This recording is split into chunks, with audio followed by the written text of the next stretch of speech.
Student, I am sir. आपके revision class कक्षा 10 गणित में आज आपका चैप्टर है छठा त्रिभुज। तो देखो त्रिभुज में आज महत्वपूर्ण बिंदु, देखो आप इस पार्ट को पढ़ने से पहले आपको ये महत्वपूर्ण बिंदु है वो आपको आना चाहिए, तो आपको पढ़ने में आसानी होगी। तो देखो आपके महत्वपूर्ण बिंदु है, देखो पहले रेखा के बारे में पढ़ेंगे। तो देखो समांतर रेखा। अब देखो समांतर रेखा क्या होती है? ऐसी दो सरल रेखा जो एक दूसरे को कभी नहीं काटती। यानी देखो ये दो रेखा चल रही है, ये आपस में एक दूसरे को कभी नहीं काटेगी और इनके बीच की दूरी हमेशा समान होती है। यानी ये इसके बीच की दूरी ना, ये दो रेखा इनके बीच की दूरी हर जगह समान रहती है। ठीक है, तो समांतर रेखा क्या होती है? जो एक दूसरे को कभी नहीं काटे और इनके बीच की दूरी हमेशा समान रहे। दूसरी आपकी प्रतिच्छेदी रेखा। प्रतिच्छेदी रेखा यानी ऐसी दो सरल रेखा जो एक दूसरे को एक बिंदु पर काटती। यानी कोई दो रेखा है सरल रेखा जो एक दूसरे को एक बिंदु पर काट रही है। ये देखो यहाँ एक बिंदु पे काट रही है। ठीक है, तो ये आपकी प्रतिच्छेदी रेखा। फिर तीसरी आपकी तिर्यक रेखा। तो तिर्यक रेखा क्या होती है कि दो समांतर रेखा को एक तिरछी रेखा काटती हो। यानी देखो ये दो समांतर रेखा चल रही है, इसको एक तिरछी रेखा काट रही है और दो समांतर रेखा के एक ही तरफ बने कोणों का योग होता है 180 डिग्री। अगर देखो दो समांतर रेखा को एक तिरछी रेखा काटे तो ये दो समांतर रेखा के एक ही तरफ ये ए और बी बन रहा कोण, तो ए प्लस बी, कोण ए प्लस कोण बी का मान क्या होगा? 180 डिग्री। ठीक है, एक ही दो समांतर रेखा एक ही तरफ बने कोणों का योग होता है 180 डिग्री। फिर हम देखो कोण के बारे में पढ़ेंगे। ये आपके चार कोण महत्वपूर्ण है इस प्रश्नावली में, सब जगह है। तो पहला होता है शीर्षाभिमुख कोण। क्या होता है? शीर्षाभिमुख कोण। तो देखो इसमें आपको सिंपल सा याद रखना कि इसमें एक्स की आकृति बनती है। किसकी आकृति बनती है? एक्स की। एवं विपरीत कोण बराबर होते हैं। विपरीत यानी विमुख, लिखा ना शीर्षाभिमुख, यानी शीर्ष इसका मुख विपरीत हो। ठीक है, तो इसमें एक्स की आकृति बनती हो एवं विपरीत कोण बराबर हो। ये देखो आपके एक्स की आकृति बन रही है, इस साइड कोण 1 बन रहा है, उस साइड 2 बन रहा है, तो कोण 1 बराबर 2 हो जाएगा और ये कोण इसके बराबर होगा और ये कोण इसके बराबर। तो अब आपको याद रखना है शीर्षाभिमुख कोण में एक्स की आकृति बनती है और दोनों कोण बराबर होते हैं। कोण 1 बराबर कोण 2। फिर आपको एकांतर कोण याद रखना। एकांतर कोण में क्या? इसमें जेड की आकृति बनती है। देखो जेड की आकृति बनती है और दोनों कोण बराबर होते हैं। तो देखो जेड आपको सीधा भी बन सकता है और उल्टा भी बन सकता है, बोले कैसे भी जेड बने, आपको देखना है कि जेड बन रहा है। अगर जेड की आकृति बन रही है, देखो ये जेड की आकृति बन रही है, तो देखो ये जेड की आकृति बन रही है जिसमें देखो दो कोण बन रहे हैं, तो कोण 3 और 4, तो कोण 3 बराबर कोण 4, दोनों आपस में क्या होते हैं? बराबर। फिर देखो संगत कोण। संगत कोण इसमें देखो एफ की आकृति बनती है, दोनों कोण बराबर। अब ये आपको याद रखने के लिए देखो जेड एफ एक्स मतलब आकृतियां बन रही है इस टाइप की। तो देखो संगत कोण में एफ की आकृति बनती है या दोनों कोण बराबर होते हैं। देखो ये आपको एफ बन रहा है। अब देखो एफ ऐसा सीधा भी बन सकता है, ये उल्टा भी बन सकता है, इस साइड भी बन सकता है, कैसे भी आपको एफ देखना है, सीधा हो या उल्टा हो। तो देखो इसमें कोण बन रहा है 5 और 6, ये 5 और 6 बराबर होते हैं। तो संगत कोण में आपके एफ की आकृति बनती है और दोनों कोण बराबर होते हैं, तो कोण 5 बराबर कोण 6। फिर देखो सातवां आपका रैखिक युग्म कोण। कौन सा है? रैखिक युग्म कोण। तो देखो इसमें टी की आकृति बनती है, दोनों कोणों का योग 180 डिग्री होता है। तो आपको देखो जहां भी टी दिखे, कैसा भी उल्टा सीधा कैसा भी टी की तरह, तो जिसमें टी की तरह आकृति बनती हो और दोनों कोणों का योग कितना होता है? 180 डिग्री। तो कोण 7 प्लस कोण 8 बराबर 180 डिग्री। ठीक है, तो ये आपको कुछ रेखा और कोण के बारे में पता होना चाहिए। स्टूडेंट आगे देखिए आपका त्रिभुज। अब देखो त्रिभुज के बारे में आपको पता है त्रिभुज क्या होता है? 3 भुजा से गिरिबंध आकृति को त्रिभुज कहते हैं। अब देखो हमारा त्रिभुज कोणों के आधार पर त्रिभुज होते हैं। आपको पता है कोणों के आधार पर 3 प्रकार के त्रिभुज होते हैं। न्यून कोण जिसके सभी कोण 90 से कम हो, और दूसरा समकोण यानी एक कोण 90 डिग्री हो बाकी दो 90 से कम, और तीसरा होता है अधिक कोण यानी एक कोण 90 से अधिक और दो कोण 90 से कम। लेकिन हमारे यहाँ पढ़ रहे हैं भुजा के आधार पर त्रिभुज। तो देखो भुजाओं के आधार पर त्रिभुज होते हैं 3 प्रकार के। ठीक है, त्रिभुज वाला पार्ट पढ़ रहे हैं तो उसमें देखो भुजा के आधार पर त्रिभुज होते हैं 3 प्रकार के। तो पहला है समबाहु त्रिभुज। देखो सम का मतलब होता है समान, बाहु यानी भुजा, यानी सभी भुजा समान। ठीक है, समबाहु त्रिभुज ऐसा त्रिभुज जिसकी तीनों भुजा एवं तीनों कोण बराबर हो और इस त्रिभुज में प्रत्येक कोण 60 डिग्री का होता है। ठीक है, तो देखो समबाहु त्रिभुज में तीनों भुजा बराबर होती है और तीनों कोण बराबर होते हैं और सारे कोण कितने डिग्री के होते हैं? 60 डिग्री के। तो देखो कोण ए बराबर कोण बी बराबर कोण सी, यानी तीनों कोण बराबर। भुजा देखो ए बी बराबर बी सी बराबर ए सी, यानी तीनों भुजा बराबर। अब देखो ये आकृति में देखना, जैसे देखो एक कोई त्रिभुज दिया हुआ ए बी और सी, सारे कोण बराबर, सारे कोण 60 डिग्री के। कितने डिग्री के? 60 डिग्री। और प्रत्येक भुजा देखो 4 सेंटीमीटर 4 सेंटीमीटर 4 सेंटीमीटर, माना कि इसकी भुजा क्या है? 4 सेंटीमीटर, यानी तीनों भुजा बराबर है। फिर देखो दूसरा है आपका ये समद्विबाहु त्रिभुज। ये सबसे इंपॉर्टेंट है क्योंकि ये पूरी किताब में सबसे ज़्यादा उपयोग इसका होता है। किसका? समद्विबाहु त्रिभुज है। तो सबसे ज़्यादा परिमेय सिद्ध करते हैं किसी को, तो इसमें सबसे ज़्यादा कौन सा त्रिभुज आता है? समद्विबाहु त्रिभुज। तो इसमें क्या समझना, देखो ऐसा त्रिभुज जिसकी सम्मुख भुजा बराबर हो तो सम्मुख कोण भी बराबर होते हैं। अब आपको समझना क्या है, ऐसा त्रिभुज जिसकी सम्मुख भुजा बराबर हो, यानी आमने सामने की भुजा बराबर हो तो आमने सामने के कोण भी बराबर होते हैं। जैसे देखो ये सम्मुख भुजा है, देखो ये सम्मुख भुजा है, यानी 5 सेंटीमीटर और सामने वाली भी 5 सेंटीमीटर। अगर ये दोनों सामने वाली भुजा बराबर है तो देखो सामने वाले कोण भी बराबर होंगे। कोण बी बराबर कोण सी, क्योंकि ये 50-50 डिग्री मान लेते हैं, ये 50-50 डिग्री के कोण है। तो देखो सम्मुख भुजा कौन सी है? ए बी बराबर ए सी। तो सम्मुख कोण बराबर कौन से होंगे? कोण बी बराबर कोण सी। बस ये त्रिभुज ध्यान में रखना कि सम्मुख ये भुजा बराबर है तो ये सम्मुख कोण भी बराबर होते हैं, यानी इसमें जिसमें 2 भुजा बराबर होती है और 2 कोण बराबर होते हैं।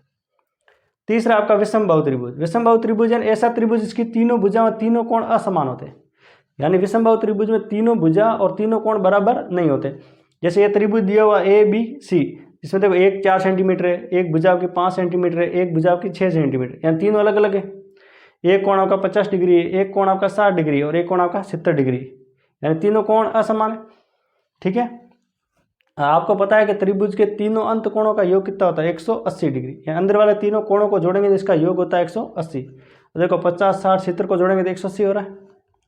फिर आपको समझना है, इस हम जो छठा पार्ट पढ़ रहे हैं त्रिभुज, इसमें हमारा आएगा समरूपता और सर्वांग समता। तो उसमें हमें देखो त्रिभुज के अवयव चाहिए कितने? देखो त्रिभुज के ऐसे अवयव 9 होते हैं। कितने होते हैं? 9। 3 शीर्ष, 3 कोण, 3 भुजा। लेकिन हम परिमेय सिद्ध करेंगे वहाँ हमें 6 अवयव की जरूरत पड़ेगी। कितने? 6। यानी हम 3 तो भुजा ले सकते हैं, 3 भुजा, देखो 3 भुजा और 3 कोण। तो 3 कोण देखो, कोण ए, कोण बी और कोण सी। कोण ए, बी और सी। और 3 भुजा, ये ए बी, ये बी सी और ए सी। यानी 6 अवयव हम उपयोग में लेंगे, आपके परिमेय सिद्ध करेंगे वहाँ समरूपता या सर्वांग समता की। तो हमें ये 6 अवयव ध्यान रखने हैं। ठीक है स्टूडेंट, आगे देखिए आपके सर्वांग समता और समरूपता। देखो दोनों में क्या फर्क है वो देखेंगे। सर्वांग समता और इस साइड आपकी समरूपता। देखो सर्वांग समता क्या होती है? 2 आकृतियां सर्वांग सम होती है यदि उनके समान आकार तथा समान माप हो। यानी कोई भी 2 आकृतियां सर्वांग सम होगी यदि उसका माप बराबर हो और उसका आकार, यानी आकार एक जैसा है और उसका माप भी एक जैसा है। ठीक है, तो देखो समान लंबाई की भुजा वाले वर्ग। अब देखो 2 वर्ग है आपके, दोनों वर्ग की देखो भुजा, इसके भी 4 मीटर 4 मीटर, वर्ग की सभी भुजा बराबर होती है। तो ये भी 4 मीटर वाला वर्ग है और उस साइड ये भी आपका 4 मीटर वाला वर्ग है। यानी दोनों की देखो दोनों आकृति एक जैसी है, यानी आपका समान आकार एक जैसा है और इसका माप भी देखो एक जैसा है। इसका भी 4 मीटर है और इसका भी 4 मीटर है। तो देखो समान त्रिज्या वाले वर्त। अब देखो 2 वर्त है आपके और इसकी त्रिज्या समान, देखो त्रिज्या 2 सेंटीमीटर है और इसकी भी त्रिज्या 2 सेंटीमीटर। देखो एक जैसी आकृति है और इसका माप भी समान है। फिर देखो समान भुजा वाले समबाहु त्रिभुज। देखो समबाहु त्रिभुज क्या होता है? जिसकी तीनों भुजा बराबर हो। तो देखो आकार एक जैसा है क्योंकि दोनों त्रिभुज है, एक जैसा आकार है और इसका माप भी एक जैसा है। देखो 3 मीटर वाला, 3 सेंटीमीटर वाले भुजा वाला समबाहु त्रिभुज है। और देखो दोनों गणित की किताब है। अब देखो आपको पता दोनों गणित की किताब देखोगे तो उसका माप भी एक जैसा है और उसका आकार भी एक जैसा है। और इस साइड आपकी समरूपता, यानी 2 आकृतियां समरूप होती है जिनके आकार तो समान। देखो सिर्फ इसमें आकार समान होते हैं परंतु उसका माप समान हो यह आवश्यक नहीं है। तो देखो समरूप क्या होता है? दोनों आकृति एक जैसी दिखती है लेकिन इसका माप समान नहीं होता है। ठीक है, जैसे देखो सभी वर्त, देखो ये भी वर्त है और ये भी वर्त है, यानी दोनों वर्त है, यानी आकार एक जैसा है लेकिन माप देखो असमान। देखो यहाँ 3 मीटर है, 3 सेंटीमीटर है और इस साइड आपका 5 सेंटीमीटर। तो इसका आपका माप समान नहीं है। और ये देखो सभी वर्ग, यानी वर्ग सारे वर्ग समरूप होंगे क्योंकि एक जैसे सबकी आकृति आकार एक जैसा है, लेकिन माप देखो इसका 3 मीटर वाला है और ये आपका 5 मीटर वाला, यानी माप समान नहीं है। सभी देखो समबाहु त्रिभुज। तो समबाहु त्रिभुज देखो आपको सभी भुजा बराबर होती है। तो देखो माप असमान है लेकिन आकार तो एक जैसा है, दोनों समबाहु त्रिभुज है। और देखो एक गणित की किताब और एक हिंदी की किताब। देखो एक गणित और एक हिंदी की किताब देखना तो आपको दोनों एक जैसा रूप लगेगा लेकिन उसका आकार समान नहीं है। तो देखो अब देखो सर्वांग समता और समरूपता में क्या समझना, जिसमें देखो आकार भी समान हो और रूप भी एक जैसा हो तो आपकी सर्वांग सम है। और समरूपता में सिर्फ रूप एक जैसा हो, एक जैसी आकृति हो लेकिन माप समान नहीं हो। ठीक है, तो वो आपकी समरूपता है। एक आपका ये नोट देखना, सभी सर्वांग सम आकृतियाँ समरूप होती है, यानी ये सारी सर्वांग सम आकृतियाँ नहीं है, ये सब समरूप होती है लेकिन सभी समरूप आकृतियां सर्वांग सम हो, ये आवश्यक नहीं। यानी ये सभी है ना, ये समरूप आकृतियां सर्वांग सम नहीं होगी। क्यों नहीं होगी? क्योंकि इसमें आकार सेम है लेकिन माप बराबर नहीं है। तो देखो इसमें माप भी बराबर है और आकार भी बराबर है, यानी ये सारी आकृतियां समरूप में आ सकती है। लेकिन समरूप वाली आकृतियां सर्वांग सम नहीं होगी क्योंकि इसमें माप समान नहीं है। ठीक है, तो ये आपकी सर्वांग समता और समरूपता के नियम। तो स्टूडेंट आगे देखिए, आपके सर्वांग समता के नियम है और शायद आपके समरूपता के नियम है। ये नियम सबसे इंपॉर्टेंट है आपका। देखो या तो आप छठा पाठ पढ़ोगे या 10वां पाठ है ना, वर्त, वहाँ दोनों में ये काम आएंगे आपके। तो देखो सर्वांग समता के नियम क्या होते हैं। देखो दो त्रिभुज सर्वांग सम होंगे यदि, देखो कोई भी दो त्रिभुज है तो ये सर्वांग सम कब होंगे? यदि इनके संगत कोण बराबर हो, यानी तीनों संगत कोण आपस में बराबर हो। यानी कोण ए बराबर पी, यानी इस त्रिभुज का कोण ए और इस त्रिभुज का कोण पी आपस में बराबर हो।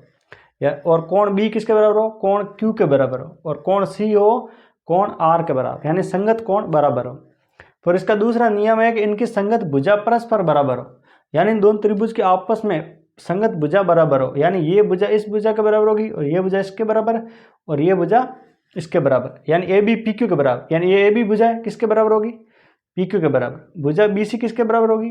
क्यू आर के बराबर। भुजा ए सी किसके बराबर होगी? पी आर के बराबर। ठीक है, ये तो आपके इस हिसाब से आपके सर्वांग सम होंगे। लेकिन इसके 4 इंपॉर्टेंट नियम है इसमें। तो देखो इसमें नियम कौन सा लगाएंगे? सर्वांग समता सिद्ध करेंगे पर में, तो नियम आपको ये 4 लगाने। देखो पहला नियम है एस एस एस। एस का मतलब होता है साइड साइड साइड साइड, यानी भुजा भुजा भुजा नियम। यानी देखो ये दो त्रिभुज है, इस दो त्रिभुज को सर्वांग सम करेंगे तो इसकी तीनों भुजा, इस वाले त्रिभुज की तीनों भुजा आपस में बराबर आ जाए। जैसे ये तीनों भुजा आपस में बराबर आ गई तो हम कौन सा नियम लगाएंगे? हम ये लगाएंगे एस एस नियम से ये दोनों त्रिभुज क्या होंगे? सर्वांग सम। दूसरा है आपका एस ए एस नियम, यानी भुजा कोण भुजा नियम। अगर दो त्रिभुज को सर्वांग सम करना है जिसके देखो कोई भी दो भुजा और एक कोण, यानी देखो दो भुजा लेंगे इसके बीच वाला कोण, यानी ये दो भुजा है तो ये भुजा इस भुजा के बराबर होगी और ये भुजा इसके बराबर, और इसका ये कोण बीच वाला कोण इस बीच वाले कोण के बराबर हो। तो कौन सा नियम लगाएंगे? एस ए एस नियम, भुजा कोण भुजा नियम। तीसरा आपका ए एस ए नियम, यानी आपका कोण भुजा कोण नियम। यानी कोई भी दो त्रिभुज है जिसमें मान लो आपके दो कोण बराबर आ गए, कोण ये इस कोण के बराबर आ गया और ये इस कोण के बराबर आ गए, और भुजा कोई भी बराबर ले सकते हैं। ये भुजा मान लो इस भुजा के बराबर आ गई, तो कौन सा नियम लगाएंगे? एस ए एस नियम। चौथा आपका आर एस एस नियम, यानी समकोण कर्ण भुजा। कोई भी दो समकोण त्रिभुज है जिसमें आपका दो समकोण बराबर है, सामने वाले समकोण के सामने वाले दो कर्ण बराबर है और कोई भी एक भुजा बराबर है, तो कौन सा नियम लगाएंगे? आर एस एस नियम, समकोण कर्ण भुजा नियम। इस साइड आपके समरूपता के नियम। आपके देखो सबसे इंपॉर्टेंट आपकी किताब में ये मेन है, यही तो है आपके 10वीं क्लास में समरूपता के नियम है। ठीक है, तो देखो दो त्रिभुज समरूप होंगे कब? यदि इनके संगत कोण बराबर हो। कोई भी दो त्रिभुज है ये समरूप कब होंगे? इनके संगत कोण बराबर हो। यानी कोण ए किसके बराबर होगा? कोण एक्स के। कोण बी किसके बराबर होगा? कोण वाई के। कोण सी किसके बराबर होगा? कोण जेड के। और देखो इसका दूसरा नियम है कि इनकी संगत भुजा ए के अनुपात में हो, या इनकी संगत भुजा समानुपात में हो। यानी यहाँ तो देखो संगत भुजा बराबर थी लेकिन यहाँ भुजा अनुपात बराबर होगा भुजा का। यानी ये आपकी इस त्रिभुज की भुजा ए बी है तो बट्टे में आ जाएगा एक्स वाई, तो ए बी बटा एक्स वाई बराबर ये भुजा आपकी बी सी है तो इसकी संगत भुजा क्या हो जाएगी? वाई जेड, तो बट्टा वाई जेड बराबर आपका ए सी बट्टे में आ जाएगा एक्स जेड। ठीक है, तो ए बी बटा एक्स वाई बराबर बी सी बटा वाई जेड बराबर ए सी बटा एक्स जेड। यानी इस भुजा और इस भुजा का अनुपात, इस भुजा और इस भुजा का अनुपात, इस भुजा और इस भुजा का अनुपात, तीनों अनुपात आपस में बराबर हो। इसके भी देखो 4 नियम है। तो देखो नियम पहला है ए नियम। ए यानी एंगल, यानी कोण। तो देखो कोण कोण कोण नियम। मान लो कोई दो त्रिभुज लिए और इनके तीनों कोण परस्पर बराबर आ गए। ठीक है, ये कोण इसके बराबर आ गया, ये कोण इसके बराबर आ गया और ये कोण इसके बराबर आया, तो कौन सा नियम लगाएंगे? तो आपका ए नियम से ये दोनों त्रिभुज समरूप हो जाएंगे। ठीक है, दूसरा है आपका ए नियम, सिर्फ ए यानी कोण कोण। अगर हम दोनों त्रिभुज के सिर्फ दो कोण बराबर लिए हैं, यानी ये कोण इसके बराबर और ये कोण इसके बराबर लिए हैं, तो भी आपके ये ए नियम से दोनों त्रिभुज हो जाएंगे समरूप। तीसरा वही एस एस नियम, यानी भुजा भुजा नियम, यानी आपकी तीनों भुजा का अनुपात। इन देखो इसमें हम भुजा बराबर नहीं लेंगे, भुजा का अनुपात बराबर लेंगे। जैसे देखो ये तीनों भुजा का अनुपात बराबर आया तो इसमें कौन सा नियम लगेगा? एस एस नियम। ठीक है, एस एस नियम से दोनों त्रिभुज आपके हो जाएंगे समरूप।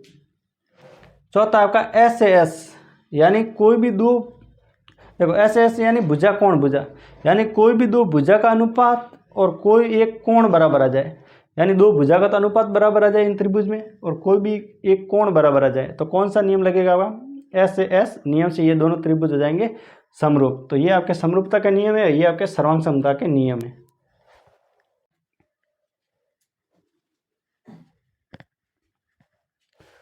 तो स्टूडेंट आगे देखिए, आपका रिक्त स्थान को भरिए। आपका एक क्वेश्चन दिया हुआ है कि रिक्त स्थान भरिए। तो देखो सभी वर्त होते हैं, अब आपको बताना सभी वर्त क्या सर्वांग होते हैं या समरूप होते हैं।